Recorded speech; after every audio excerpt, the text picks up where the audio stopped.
So ayun na nga mga tol, naipasok na, nandito na tayo sa live video mga tol. Ito na yung pipindutin natin.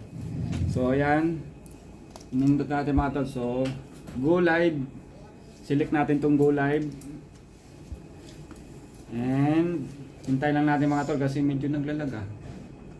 So yun, nandito na tayo mga tol sa Connect Stream Software to go live. So ayan. Ngayon mga tol, ang anoin natin mga tol, pupunta tayo dito sa ATM software mga tol. Yan. Dito natin buksan mga tol sa kabila pala para pag nag-live tayo hindi tayo maguguluhan.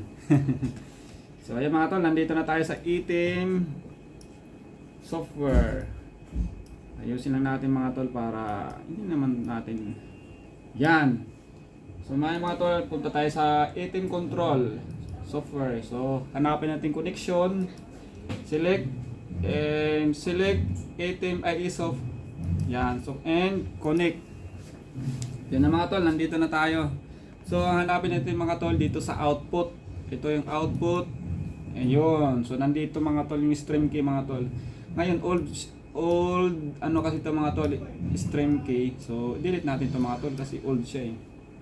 O yan, delete na natin mga tol. Ngayon, babalik tayo doon mga tol sa Facebook. Kukunin natin yung stream key.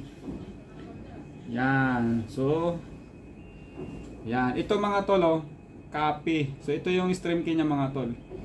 So, select natin mga tol. And balik tayo doon mga tol sa output.